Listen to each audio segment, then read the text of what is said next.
இன்னொரு புத்தகம் நிகழ்ச்சியிலே இன்றைக்கு நான் உங்களுக்கு அறிமுகப்படுத்த விரும்புகின்ற புத்தகம் மெல்லிசை மன்னர் எம்எஸ்வி என்ற பெயரிலே அவருடைய வாழ்க்கை வரலாற்றை ராணி மைந்தன் மிக அழகாக தொகுத்து தந்திருக்கின்ற இந்த புத்தகம். இந்த புத்தகத்தில் எம்எஸ் விஸ்வநாதனுடைய வாழ்க்கையில் நடந்த பல முக்கியமான சம்பவங்களை பதிவு செய்திருக்கிறார் எம்எஸ் விஸ்வநாதன். அதில் ஒரு சுவையான சம்பவத்தை இன்றைய நிகழ்ச்சியிலே உங்களோடு பகிர்ந்து கொள்ள வேண்டும் என்று நான் விரும்புகிறேன். பி சுசிலா பாட வேண்டிய பாடல் ஒன்று அன்று பதிவாக இருந்தது. பி சுசிலாவும் எம்எஸ் விஸ்வநாதன் இணைந்து எப்படிப்பட்ட பாடல்கள் எல்லாம் தந்திருக்கிறார்கள் என்பது நீங்கள் எல்லோரும் அறிந்த விஷயம்.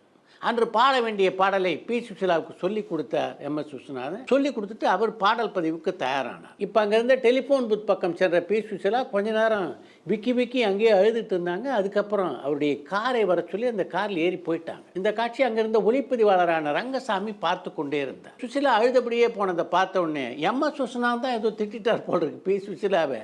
அதன் காரணமாக தான் அழுதபடியே அவங்க போயிட்டாங்க அப்படின்னு நினச்ச ரங்கசாமி எம்எஸ் விஸ்வநாதனை கூப்பிட்டார்.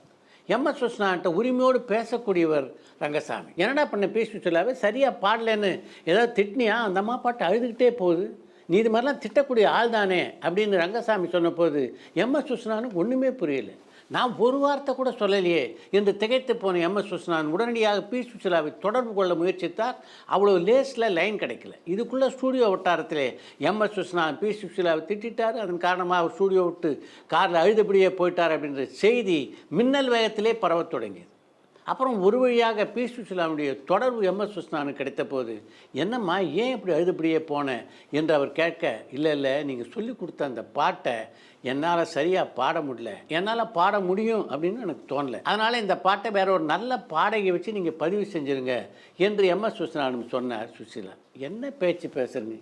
ஒன்னால் இந்த பாட்டை பாட முடியலன்னா வேறு யாரால் இந்த பாட்டை பாட முடியும்? எதனால் இப்படி ஒரு காம்ப்ளெக்ஸ் உனக்கு வந்து எனக்கு தெரியல, நீ நாளை காலையில் வா, ஒன்றை வச்சு தான் இந்த பாட்டை எடுப்பேன், வேறு யார் இந்த பாட்டை பாட போகிறதில்ல, நீ தான் பாட போகிற, நீயே இந்த பாட்டை மிகச்சிறப்பாக பாடுவேன்ற நம்பிக்கை எனக்கு இருக்குது அப்படின்னு சொன்ன எம்எஸ் விஸ்வநாதன் மறுநாள் பி சுசிலா வரவழைத்து அந்த பாடலை பதிவு செய்தார். அப்படி பதிவு செய்யப்பட்ட பாடல் தான் பணத்தோட்டம் படத்தில் இடம்பெற்றிருந்த ஒரு நாள் இரவில் என்று தொடங்குகின்ற பாட்டு.